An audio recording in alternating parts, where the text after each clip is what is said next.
કોઈ બાળકને દૂધ પીવડાવી રહી છે, કોઈ ઘરની સફાઈ કરી રહી છે, કોઈ દૂધ પકવી રહી છે. અહીંયા મહાપ્રભુજી સુબોધનીમાં સમજાવે, જેવી પ્રકૃતિ એવી પ્રવૃત્તિ. જુદી જુદી પ્રવૃત્તિ જોઈને મહાપ્રભુજી ગોપીઓની પ્રકૃતિ સમજાવી રહ્યા છે. આ તામસ ગોપી છે, આ રાજસ ગોપી છે, આ સાત્વિક ગોપી છે. કારણ કે જેની જેવી પ્રકૃતિ હોય એવી પ્રવૃત્તિ હોય. ગોપીઓના કાનમાં શબ્દો પડ્યા. સુખદેવજી વર્ણન કરતા લખ્યું, નિશમ્ય ગીતમ તદનંગ વર્ધનમ વ્રજ સ્ત્રિયઃ કૃષ્ણ ગૃહીત માનસા આજગ્મુરન્યો ન્યમલક્ષિતોદ્યમા સયત્ર કાંતો जवलोल कुंडला निशम्य गीतम. अलौकिक काम को बढ़ाने वाला वह परम मधुर गीत परमात्मा ने बजाया. વેણુનો નાદ નથી કહ્યો, ગીત કહ્યું છે. નાદમાં શબ્દો ન હોય, ગીતમાં શબ્દો હોય. એટલે એક એક ગોપીને એમ લાગ્યું જાણે અમારું નામ લઈ લઈ અને ઠાકોરજી અમને આમંત્રણ આપી રહ્યા છે, અમને બોલાવી રહ્યા છે. અને આ ગીત કોઈ સાધારણ નહોતું. અનંગ વર્ધનમ, અલૌકિક કામને વધારનારું. જો એક સાધારણ વ્યક્તિના ધર્મ અર્થ કામ અને મોક્ષ છે, અને એક ભક્તોના ધર્મ અર્થ કામ અને મોક્ષ છે. મહાપ્રભુજી ચારેને સમજાવે છે વૈષ્ણવના ચતુર્વિધ પુરુષાર્થો કયા છે. પુષ્ટિ માર્ગે હરિર્દાસ્યમ ધર્મ અર્થો હરિરેવહી કામો હરિર્દિદૃક્ષૈવ મોક્ષ કૃષ્ણસ્ય ચેદ્ધ્રુવમ. વૈષ્ણવના ચારે પુરુષાર્થ કયા? વૈષ્ણવનો ધર્મ કયો? સર્વદા સર્વભાવેન ભજનીયો વ્રજાધિપ સ્વસ્યાયમેવ ધર્મો હિ નાન્યક્વાપી કદાચન. સર્વભાવે સર્વદા ઠાકોરજીની સેવા કરવી એ જ વૈષ્ણવનો ધર્મ છે. અર્થ અર્થો હરિરેવહી, અર્થરૂપ પરમાત્મા પોતે જ છે. જો વૈષ્ણવ ઠાકોરજી પાસે સુખ માંગતો નથી, વૈષ્ણવ તો ઠાકોરજીને જ સુખ માને છે. માંગતો નથી, માને છે. માંગવાનો અર્થ એ થયો કે પરમાત્મામાં સુખ નથી, પરમાત્માથી સુખ મળવાનું છે. પણ વૈષ્ણવ હોય એ પ્રભુ મળે એને જ પરમ સુખની ક્ષણ માને છે. મારા માટે મારું પરમ સુખ મારા ઠાકોરજી છે, મારા લાલન છે. અને પ્રભુ મળ્યા પછી બીજું શું મેળવવાનું બાકી રહે? ન નાકપૃષ્ટમ ન ચ પારમેષ્ટ્યમ ન સાર્વભૌમમ ન રસાધિપત્યમ ન યોગ સિદ્ધિ પુનર્ભવમ વા સમંજસત્વા વિરહ્ય કાંક્ષે. વૃત્રાસુરને બી કહા ને, ઠાકોરજીએ કહ્યું તને રસાતલ આપું, ઇન્દ્રાસન આપું, બ્રહ્માસન આપું. વૃત્રાસુરે કહ્યું કે આપને છોડી આમાંથી એકે વસ્તુ મને ન જોઈએ. કારણ કે સંસારથી મળેલા પદાર્થો એ બધા મીંડા જેવા છે, અને આપ આગળ લાગેલો એકડો છો. એ એકડો નીકળી જાય ને પછી મીંડાઓના ગુણાકાર કરો, વત્તાકાર કરો, ભાગાકાર કરો, મીંડું જ રહે. પણ જો આગળ એકડો લાગે તો દરેક મીંડાની કિંમત થઈ જાય, દરેકની વેલ્યુ થઈ જાય. એમ જીવનમાં ભેગું જે કર્યું એ બધું મીંડા જેવું, પણ આ બધું ઠાકોરજીનું આપેલું છે અને પ્રભુ માટે છે. આ વિચાર એ જીવનમાં એકડા જેવો છે. જો આ વિચાર હશે તો દરેક મીંડાની કિંમત છે. તદનંગ વર્ધનમ, વૈષ્ણવનો કામો હરિર્દિદૃક્ષૈવ. વૈષ્ણવનો કામ પુરુષાર્થ કયો? પ્રભુને જોવાની ઈચ્છા, પ્રભુ પાસે જવાની ઈચ્છા, પ્રભુને સ્પર્શવાની ઈચ્છા. આ તો વૈષ્ણવનું કામ છે. નિત્ય વૈષ્ણવ જ્યારે પ્રભુ પાસે જાય, મેરો મન ગિરધર છબી પર અટક્યો, જે લાલસા એના મનમાં હોય પ્રભુના દર્શન, આ જ એનો કામ પુરુષાર્થ. અને મોક્ષ કૃષ્ણસ્ય ચેત ધ્રુવમ, ચિત્ત પ્રભુના ચરણોમાં ચોંટી જવું, લાગી જવું, એ જ વૈષ્ણવની મુક્તિ છે. આપણે જન્મ મરણના ચક્કરમાંથી નથી છૂટવું, આપણે તો ઠાકોરજીના ચરણમાં ચોંટવું છે. છૂટવાની વાત નથી, ચરણમાં ચોંટવાની વાત છે. પ્રભુ મારું સર્વસ્વ છે, આ ભાવ સાથે પ્રભુને શરણાગત થવું, આ જ વૈષ્ણવનો મોક્ષ છે. નિશમ્ય ગીતમ તદનંગ વર્ધનમ. પ્રભુએ વેણુના સ્વર રેલાવ્યા કે વ્રજમાં વાસલડી વાગી, કે વ્રજમાં વાસલડી વાગી રે. વ્રજમાં વાસલડી વાગી કે વ્રજ દોડ રહી હૈ ગોપિયા વાસલડી વાગી રે સૈયર હું તો ઝબકીને જાગી સૈયર હું તો ઝબકીને જાગી રે કે લગની મોહન સંગ લાગી રે કે લગની મોહન સંગ લાગી રે કે વ્રજમાં વાસલડી વાગી કે વ્રજમાં વાસલડી ગોપીઓ વાગી પ્રભુનું આમંત્રણ જાણી દોડી રહી છે.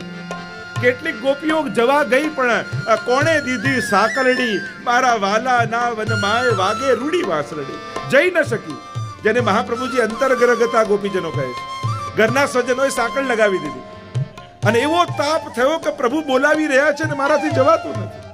એ તાપમાં બધા પાપ બળી ગયા અને મન ભગવાનમાં લાગ્યું ને એવો આનંદ થયો કે બધા પુણ્યો બળી ગયા અને ત્યાં જ એમનો ઉદ્ધાર થઈ ગયો. ગોપીઓ ઘરબાર છોડીને ભાગી રહી છે પ્રભુ તરફ. એક મહાત્મા કથા કરતા હતા અને એમણે કહ્યું કે વનમાં વાંસળી વગાડી ભગવાન અને અડધી રાતના ગોપીઓ ઘર છોડીને વનમાં જતી રહી. કથા પૂરી થઈ એટલે બધા ગામવાળા આવ્યા ને કહેવા કે તમે પ્રેક્ટિકલી વિચાર કરો મહારાજ, પોસિબલ છે આવું કે અડધી રાતના કોઈ વેણું વગાડે લોકો ઘર છોડીને વનમાં જતા રહે? જવાબ આપો. મહાત્માએ કહ્યું આ તો વનની કથા છે, આ તો રાત્રિની કથા છે, તો રાતના આશ્રમમાં આવજો બધા ગામવાળા. જવાબ આપીશ. અડધી રાતના આખું ગામ પહોંચી ગયું આશ્રમમાં, જંગલમાં. જવાબ આપો કે આવું સંભવ થાય? મહાત્માએ કહ્યું સંભવ થાય કે ન થાય તો ખબર નથી, કે વેણું સાંભળીને ગોપીઓ વનમાં ગઈ એ હું નથી જાણતો, પણ એટલું ચોક્કસ કહીશ કે એ કથામાં તમને એટલો રસ આવ્યો કે અડધી રાતના તમે ઘર છોડીને વનમાં આવી ગયા, તો જેણે વેણું સાંભળી હોય એ ઘર છોડીને જાય, એમાં શું આશ્ચર્ય? ગોપિયાં ભાગ રહી હૈ. પરીક્ષિત મહારાજે પ્રશ્ન કર્યો, આ તો કાંત ભાવે જાય છે છતાંય ભગવાન ઉદ્ધાર કરે, આવું કેમ સંભવે? કામમ ક્રોધમ ભયમ સ્નેહમ ऐक्यम सौहृदमेव च नित्यम हरो विदिततो यान्ति तन्मयताम हिते. सुखदेव जी कहने लगे किस भाव से जा रही हैं ये मत देखो, कौन की ओर जा रही हैं ये देखो. परमात्मा तो पारसमणि है, स्पर्श करते ही सोना बना देगा. भाग रही हैं गोपियां के व्रज मां वासलड़ी વાગી રે કે વ્રજમાં વાસલડી વાગી રે કે સોમવારે શામળિયો વાલો રે કે સોમવારે શામળિયો વાલો રે કે સહુ મળી વન રાવણ ચાલો રે કે સહુ મળી વન રાવણ ચાલો રે નિરખીએ નંદજીનો લાલો રે નિરખીએ નંદજીનો લાલો રે કે વ્રજમાં વાસલડી વાગી કે વ્રજમાં વાસલડી વાગી પ્રભુ મગ્ન બની અધર પર વેણુને પધરાવી અને વેણુના સ્વર ભરી રહ્યા છે. અને ગોપીઓ ભાગતી ભાગતી આવીને પરમાત્માની સામે ગોઠવાઈ ગઈ. પ્રભુ એટલા બધા મગ્ન બન્યા છે, નેત્રો બંધ કરી અને વેણુ નાદમાં ગોપીઓને આમંત્રણ આપવા મગ્ન છે. મંગળવારે મોહનજી મળ્યા રે મંગળવારે મોહનજી મળ્યા રે વિઠ્ઠલ વર વચનોમાં ફળ્યા રે વિઠ્ઠલ વર વચનોમાં ફળ્યા રે વાલો મારો અઢળક થઈ ઢળિયા રે વાલો મારો અઢળક થઈ ઢળિયા રે કે વ્રજમાં વાસલડી વાગી રે કે વ્રજમાં વાસલડી વાગી રે દુનિયાના જેટલા પ્રવાહ હોય એ ઉદ્ગમથી દૂર લઈ જાય. તમે જળમાં કોઈ પણ વસ્તુ નાખો તો જ્યાંથી નીકળતું હોય એ બાજુ ન ખેંચે, એનાથી દૂર લઈ જાય. આ એક કેવલ વેણુનો પ્રવાહ એવો છે જે ઉદ્ગમ તરફ ખેંચીને લઈ જાય. જ્યાંથી એ પ્રવાહ નીકળે છે ત્યાં ખેંચીને લાવે છે. ગોપીઓ જાણે વેણુના નાદની દોરથી બંધાઈ બંધાઈ કૃષ્ણ તરફ આવી રહી છે. બધી જ ગોપીઓ ઊભી રહી ગઈ અને પ્રભુએ હવે ધીમે રહીને નેત્રો ખોલ્યા અને આશ્ચર્યનો ભાવ મુખમાં લાવી ગોપીઓની તરફ જોવા લાગ્યા અને પ્રભુ બોલ્યા, સ્વાગતમ ગો મહાભાગા પ્રિયમ કિમ કરવાણી વહ. સ્વાગતમ ગો મહાભાગા પ્રિયમ કિમ કરવાણી વહ. વ્રજસ્યા નામયમ કશ્ચિત વૃતાગમન કારણમ. ગોપીઓ તમારું સ્વાગત છે. શા માટે વ્રજમાં આવે, રાત્રિના સમયે વનમાં આવ્યા છે? ગોપીઓ બધી આશ્ચર્યથી જોઈ રહી છે પ્રભુ સામે. આપે બોલાવ્યા અને આપ પૂછો છો? તમે કોઈને ઘરમાં જમવા બોલાવો ને ટાઈમસર એ પહોંચી જાય અને તમે દરવાજો ખોલીને કહો કે ઓહો આજે ક્યાંથી ભૂલા પડે અહીંયા, તો એની શું દશા થાય? ગોપીઓની કંઈક એવી જ દશા થઈ રહી. બોલાવ્યા ઠાકોરજીને, પ્રભુ પૂછે છે અહીંયા કેમ આવ્યા છે? તમારું સ્વાગત છે, પણ સંકેત કરી દીધો મહાભાગા. મહાભાગા છે ગોપીઓ. જો ભાગ્ય બે પ્રકારનું હોય, એક જે કર્મથી બને અને બીજું જે કૃપાના પ્રસાદથી મળે. જીવનમાં ઘણી વસ્તુ એવી હોય છે જે આપણા કર્મોનું ફળ નથી હોતું. એ કેવલ ને કેવલ ઠાકોરજીની કૃપાથી ભાગ્યરૂપી ઝોલીમાં આવીને પડી જતું હોય છે ફળ. આ ત્યારે જ સંભવ. એક છે ઝાડ પર ચડીને ફળ તોડો અને બીજું છે ઝાડની નીચે બેઠા છો ને ફળ પાકે ને તમારા ખોળામાં પડી જાય. બસ આ કૃપાથી મળેલું ભાગ્ય. જો આપણી સેવા, આપણી કથા, આપણી માળા, આપણા સત્કર્મો, આ બધું છે ને આ કર્મોનું ફળ નથી, આ કેવલ કૃપાનું ફળ છે. અને કૃપા થકી જ આ થાય. કોઈ પણ કર્મના સિદ્ધાંતોમાં પુણ્યોનું ફળ ભગવત સેવા નથી કરવું. પુણ્યોનું ફળ તો સુખ છે. બે ફળ કયા પુણ્યોના? એક સ્વર્ગ અને બીજું સંસારનું સુખ. પુણ્યો કેવલ ભક્તિ આપતા નથી. ભક્તિ તો કેવલ ઠાકોરજીની કૃપાથી મળે છે. અને ભક્તિ દુર્લભ છે, કારણ કે એ મેળવાતી નથી, એ તો મળે છે, પ્રભુ આપે છે. મહાભાગા, જો આપણે ત્યાં અમુક લોકોને મહાભાગા કહ્યા છે, અને ઘણી લાંબી ચર્ચાઓ છે. સ્વાગતમ વો મહાભાગા પ્રિયમ કિમ કરવાણી વ. તમારું શું પ્રિય કરું? આમ વનમાં અડધી રાતના કેમ આવ્યા છો? અને 10 શ્લોકમાં ભગવાને ધર્મનો ઉપદેશ ગોપીઓને આપ્યો. અરે આ રીતે વનમાં આવવું ઠીક નથી. પતિની સેવા કરવી એ સ્ત્રીનો ધર્મ છે. રોગી હોય, નિર્ધન હોય, વૃદ્ધ હોય, એની સેવા દ્વારા જ એનો ઉદ્ધાર છે. તમારા સ્વજનો તમારી પ્રતીક્ષા કરતા હશે, તમારા ભાઈ, બંધુ, પિતા, સખા તમને શોધતા હશે. જલ્દી ઘરે જાઓ. 10 શ્લોકમાં ભગવાને ધર્મોપદેશ કર્યો અને 11 શ્લોકમાં ગોપીઓએ ઉત્તર આપ્યા છે. પ્રભુ બોલી રહ્યા છે ત્યારે ગોપીઓએ કહ્યું કે પ્રભુ બોલી લીધું, પૂરું થયું, હવે અમારો વારો છે. મૈવમ વિભોરતિ ભવાન ગદિતુમ નુશંસમ સંત્યજ્ય સર્વ વિષયાંસ્તવ પાદમૂલમ. પ્રભુ આપ અમને ધર્મનો ઉપદેશ આપો છો. પ્રભુ પ્રત્યેક ધર્મ ધર્મીને મેળવવા માટે હોય છે. જેમ કોઈ ગુલાબનું છોડ ઉગાડે ને આજુબાજુ કાંટાની વાડ કરે, પણ એ કાંટાની વાડ સાચવવામાં એટલો મશગુલ થઈ જાય કે છોડને પાણી પાવાનું ભૂલી જાય, તો એ તો મૂર્ખ કહેવાય. કાંટાની વાડ ગુલાબના છોડને બચાવવા માટે છે. એમ ધર્મ એ ધર્મીની પ્રાપ્તિ માટે, ધર્મીમાં ભાવ સુરક્ષિત રહે એના માટે છે. પણ જો ધર્મમાં જ એવા રત રહી જઈએ કે સામે આવેલા ધર્મીને છોડી દઈએ તો પછી શું કામ? અને પ્રભુ આપ અમને ધર્મ શીખવાડો છો કે સ્ત્રીનો શું ધર્મ છે. અમે પણ જાણીએ છીએ, અમે શ્રુતિ રૂપા છીએ, અમે ઋષિ રૂપા છીએ, પણ એક વસ્તુ પ્રભુ આપ ભૂલતા નહીં. આપે જ્યારે વેણું વગાડી અને વેણુના નાદ અમારા કર્ણમાં પડ્યા, એ જ ક્ષણે અમારી સ્ત્રી બુદ્ધિ તો ત્યાં જ સમાપ્ત થઈ ગઈ, અમારી દેહ બુદ્ધિ તો ત્યાં જ ખતમ થઈ ગઈ. પ્રભુ એક વસ્તુ ધ્યાન રાખો, અહીંયા કોઈ સ્ત્રી નથી આવી, અહીંયા તો જીવાત્મા પરમાત્માને મળવા માટે આવ્યો છે. એ દેહ બુદ્ધિ તો સાંભળીને ખતમ થઈ ગઈ. અને જીવાત્માનો એક જ ધર્મશાસ્ત્ર બતાવે છે, યો યદંશ સતમ ભજેત. અંશે પોતાના અંશીને ભજવું એ જ અંશીનો ધર્મ છે, એ જ અંશનો ધર્મ છે. અને એટલા માટે અમે તો ધર્મ જ કરી રહ્યા છીએ. અને પ્રભુ એક વસ્તુ યાદ રાખો, પ્રભુ આ દેહ કેટલાય જન્મો લઈને આવ્યું અને દરેક જન્મમાં આ દેહના કોઈ જુદા પતિ હતા, દરેક જન્મમાં જુદા હતા આ દેહના. પણ પ્રભુ પ્રત્યેક જન્મમાં આત્માના પતિ તો આપ જ હતા, અને એટલા માટે આપને ભજવા એ જ અમારું પરમ ધર્મ છે. આપ કહો છો અમારા ભાઈ બંધુ સખા પિતા પ્રતીક્ષા કરતા હશે. પ્રભુ વ્યક્તિઓને છોડ્યા છે, વૃત્તિ તો લઈને જ આવ્યા છે. ત્વમેવ માતા ચ પિતા ત્વમેવ ત્વમેવ બંધુશ્ચ સખા ત્વમેવ. પ્રભુ હવે અમારા માટે તો સર્વસ્વ આપ જ છો. સર્વદા સર્વભાવેન ભજનીયો વ્રજાધિપ. પ્રભુ હવે તો સર્વભાવથી આપને ભજવા એ જ અમારું પરમ કર્તવ્ય છે.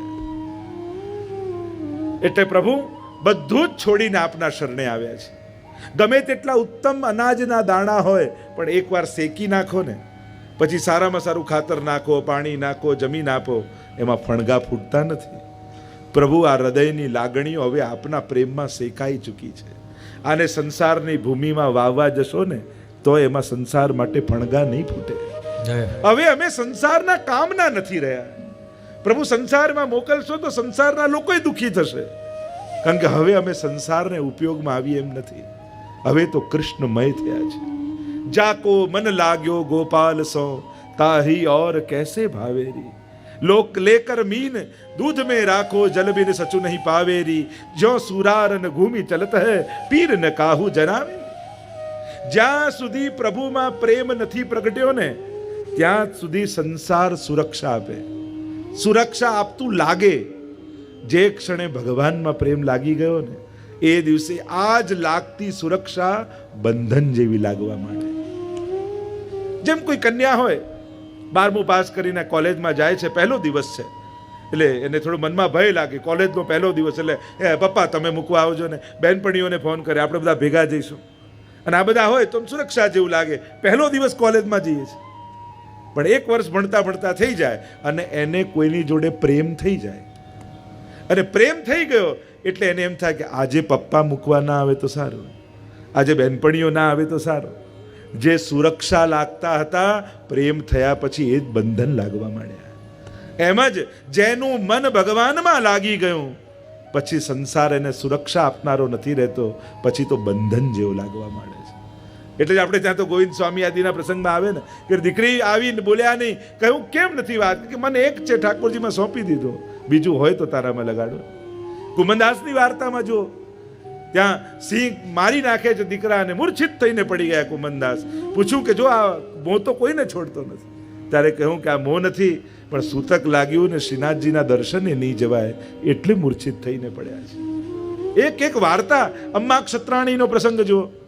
બંને નાના બાળકો, પહેલા એક નાનું બાળક ગુજરી ગયું, બીજું ગુજરી ગયું. અરે બંને બાળકો ઠાકોરજી સાથે રોજ રમતા, અને અમ્મા સેવામાં પહોંચીને બહાર આવીને રોજ રડે, અને રડે એટલે ઠાકોરજીથી સહન ન થયું. ગુસાઈજીને જઈને ફરિયાદ કરી કે આપની આ સેવક રડે છે અને મને દુઃખ થાય છે, આપ એને સમજાવો કે એનો સાચો બાળક તો હું છું. ગુસાઈજી આવીને સમજાવે છે, અમ્મા રડો છો શા માટે? તમારા બાલકૃષ્ણલાલ તો હજી તમારા ખોળામાં રમે છે. આ તો નશ્વર દેહ હતા, ખતમ થયા. અમ્માએ કહ્યું કે એટલા માટે નથી રમતી કે રડતી કે બાળક ગયા, એટલા માટે રડું છું કે મારા ઠાકોરજીના ખીલોનાઓ તૂટી ગયા. મારા લાલન રોજ આ બંનેની સાથે રમતા, અને હવે મારો લાલન એકલો પડી ગયો, એ મારાથી જોવાતું નથી. આવો ઉત્કટ ભાવ. પ્રેમ નથી થયો ત્યાં સુધી બધા સંસારના લોકો એમ લાગે તમે સાથે છો, આ સાથે છે, પેલા સાથે છે. સમર્થનો સાથ સુરક્ષા આપનારો લાગે. પ્રભુમાં પ્રેમ થાય ને એટલે સમજાઈ જાય કે આ બધા અસમર્થ છે, અને દુનિયામાં ભગવાને કોઈને પણ એટલા મહત્વનો બનાવ્યા નથી કે જેને કારણે દુનિયાનું કામ રોકાય. જો દુનિયામાં કેટલા મોટા મોટા મહાપુરુષો આવ્યા, નેતાઓ આવ્યા, કેવા કેવા લોકો. એમ તો આ નહીં રહે તો શું થશે દેશનું, આ નહીં થાય તો દુનિયાનું શું થશે? એ બધાએ ગયા, છતાંય દુનિયા સારી રીતે ચાલે જ છે. પ્રભુએ કોઈને એટલે ઘણી વાર લોકો ઘરમાં કે અમે નહીં રહીએ ત્યારે ખબર પડશે ઘર કેમ ચાલે છે. એ બધાએ જતા રહે છે, ઘર ચાલતું જ રહે છે. ઉલટાનું એના ગયા પછી તો વધારે સારું ચાલે, કારણ કે એ જ નડતો હોય ઘરમાં. એટલે કોઈએ એવા ફાંકામાં રહેવાની જરૂર નથી કે મારા ગયા પછી રોકાઈ જશે. ન કોઈ સંસ્થા, ન કોઈ વ્યવસ્થા, ન કોઈનું ઘર, ન કોઈનું કુટુંબ. આ તો આંગળીમાં પાણી નાખવા જેવું છે. આંગળીમાં પાણીમાં આંગળી નાખો, તમને એમ લાગે પાણીમાં ખાડો પડી ગયો, પણ આંગળી કાઢો ને ક્યાં ભરાઈ જાય ખબર ન પડે. એમ વ્યક્તિ જતો રહે ને એની જગ્યા ક્યાંય ભરાઈ જાય ખબર ન પડે. પ્રભુએ કોઈને એટલું મહત્વનું નથી બનાવ્યો કે જેને કારણે દુનિયાનું કામ રોકાય. દરેક જીવ અસમર્થ છે. એ પોતાને માને છે સમર્થ, પણ અસમર્થતા છે. જ્યાં એ ક્યારે સમજાય? જ્યારે પ્રભુનું સામર્થ્ય સમજાય, પ્રભુની મહત્તા જીવનમાં સ્વીકાર કરો, આ મન પ્રભુમાં લાગે. ગોપીઓ કહેવા લાગી, પ્રભુ બધું છોડીને આપના શરણે આવ્યા છે. પ્રાપ્તા ભજસ્વ, પ્રભુ આપ અમને ભજો જેમ અમે આપને ભજીએ છીએ, અમારો સ્વીકાર કરો. ઠાકોરજીએ જ્યારે શરણાગતિ જોઈ, ગોપીઓને લઘુરાસનું દાન આપ્યું છે, અને લઘુરાસ કરતા કરતા કરતા કરતા ગોપીઓના મનમાં મદ આવી ગયો. જો આ મદ ભગવાનનો હાથ પકડ્યો હોય ને ત્યારે અહંકાર આવી શકે છે. એટલે અહંકારથી હંમેશા સાવધાન રહેવું. મનુષ્ય બીજા બધા દોષોને ઓળખી શકે છે, જાણી શકે છે, કાઢી શકે છે, પણ અહંકાર એવો છે ને કે હોય ને ખબર ન પડે, અને એવા જુદા જુદા કપડાં પહેરીને આવી જાય એ ખબર ન પડે. અરે જરૂરી નથી કે કોઈ લૌકિક વસ્તુનો જ અહંકાર હોય. મારા જેવું કીર્તન તો કોઈ ન ગાય, એનો અહંકાર થઈ જાય. મારા જેવી સામગ્રી તો કોઈ ન કરી શકે, એનો અહંકાર થઈ જાય. મારા જેવા પાઠ તો કોઈને ના આવડે. મને કોઈ વાતનો ઈગો નહીં, એ વાતનો ઈગો થઈ જાય. આમાં તો ખબર થોડી છે કયા રૂપે આવે, કયા કપડાં પહેરીને આવે. પ્રભુનો હાથ પકડ્યો છે છતાંય મનમાં મદ પેદા થયો. વિચાર કરો, ગોપીઓ જેવા ગોપીઓને મદ આવી જાય તો સાધારણ જીવની તો મનમાં કેટલી સંભાવનાઓ રહેલી છે પતનની. અને અહંકાર ખોટી વસ્તુનો નથી આવતો, ખરાબ વસ્તુનો નથી આવતો. જેની ભીતર ગુણો છે ને એની અંદર જ અહંકારની સંભાવનાઓ છે. ક્યારે કોઈને ક્રોધ કરવાનો અહંકાર, મારા જેવો ગુસ્સો કોઈ ના કરે, આવો ઈગો કોઈ ના આવે. મારા જેવો લોભ કોઈ ના કરી શકે, આવા મારા જેવા અપશબ્દો કોઈ ના બોલી શકે, એવું કોઈને ઈગો આવે? કોને આવે? એને આવે કે મારા જેવા દયા કોઈ ન કરે, મારા જેવું દાન કોઈ ન કરી શકે, મારા જેવી ઉદારતા કોઈને.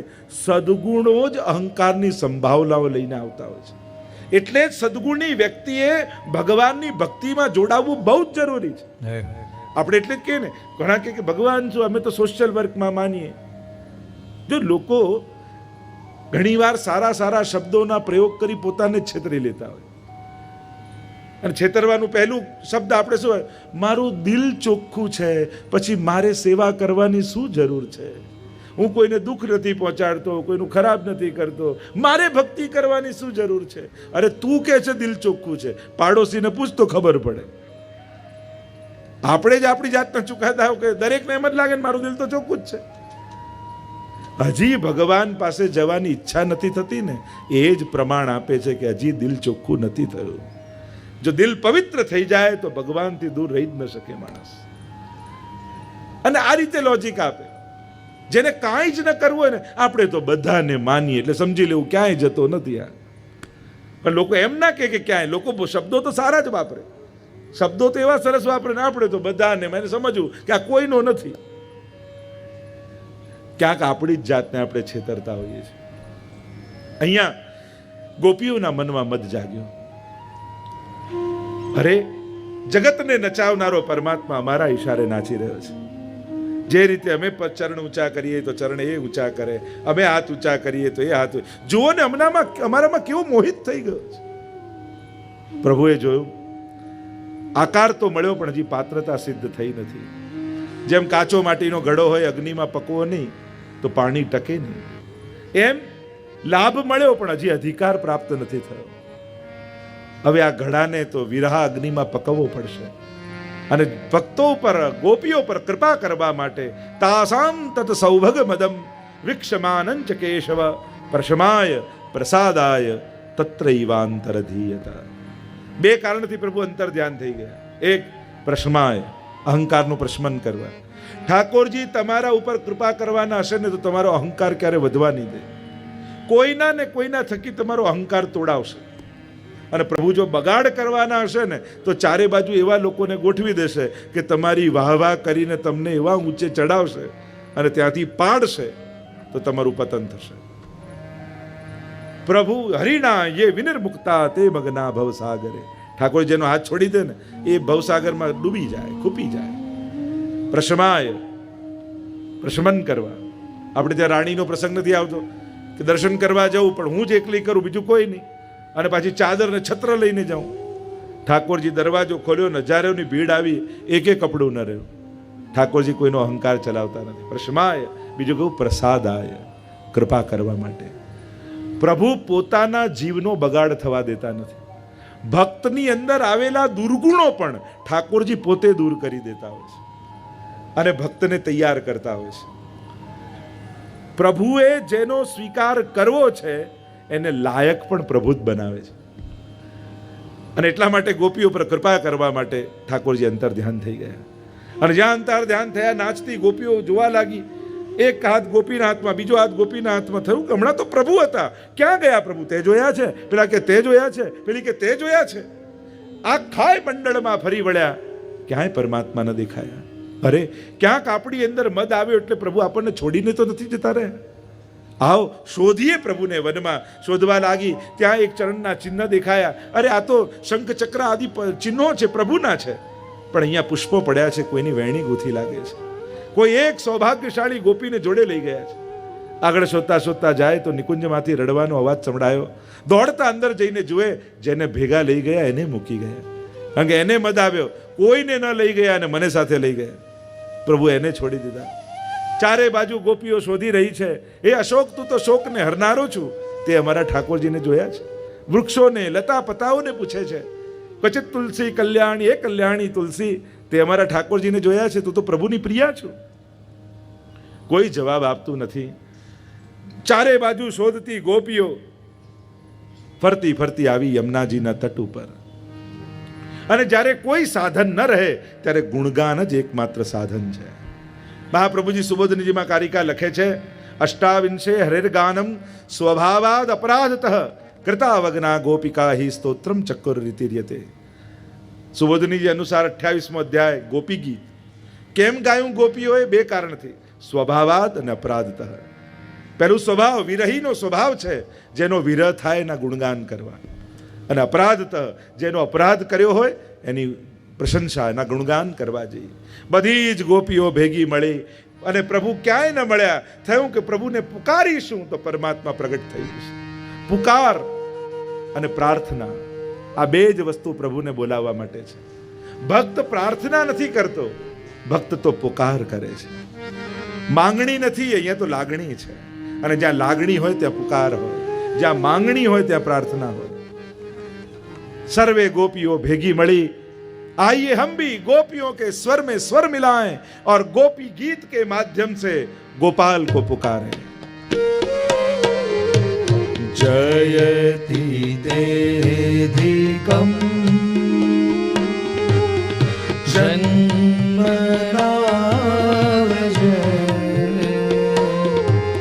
श्रयत इंदिरा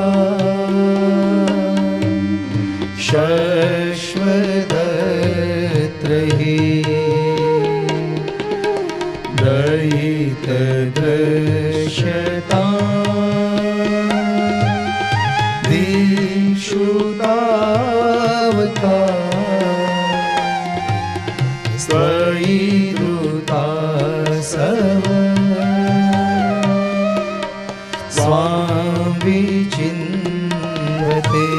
पुकारिए मेरे साथ. ओ श्रीनाथ जी आवजो तमे. બધાનો અવાજ આવે. વાટ જોઈ રહ્યા ક્યારના અમે અનેક જન્મથી જીવ આતરે આપ શરણની ખબર ના પડે. જયતિ તે અધિકમ જન્મના વ્રજ. સુબોધનીથી મહાપ્રભુજી બહુ સુંદર લખ્યા છે. મંગલાર્થો અત્ર જય શબ્દ. જયતિ શબ્દ તો ક્રિયાપદ છે, ક્રિયાપદથી શરૂ ન થાય. મહાપ્રભુજી કહે જય શબ્દ વાપરી મંગલાચરણ કર્યું છે. એટલે જ જ્યારે વૈષ્ણવ એકબીજાને મળે ને શું કરે? જય શ્રી કૃષ્ણ, એનું મંગલાચરણ કહેવાય. કૃષ્ણનો જય થાય. તું હારે ને કૃષ્ણ તારી ભીતર જીતે. નહીં તો મોટા ભાગે શું થાય? આપણે જીતીએ ને એટલે હાર લઈને ભગવાનને પહેરાવી દઈએ. તમે હાર્યા ને હું જીત્યો. એટલે જ પુષ્ટિ માર્ગમાં હાર શબ્દ નથી, માલા શબ્દ છે. વય જયંતીમ ચ માલામ, સર્વત્ર વિજય કરાવે એ જ વૈજયંતી છે. એટલે પુષ્ટિ માર્ગમાં હાર શબ્દ નથી વાપરતા, કારણ કે અહીંયા હંમેશા ભગવાનની જીતની ભાવના છે. જયતિ તે અધિકમ જન્મના વ્રજ. આપ જ્યારથી વ્રજમાં પ્રગટ થયા ને ત્યારથી મહત્તા વૈકુંઠ કરતા પણ વ્રજની થઈ ગઈ છે. કારણ કે હવે મોટા મોટા ઋષિ મુનિઓ દેવતાઓ વૈકુંઠવાસ નથી ઈચ્છતા, વ્રજવાસ ઈચ્છે છે.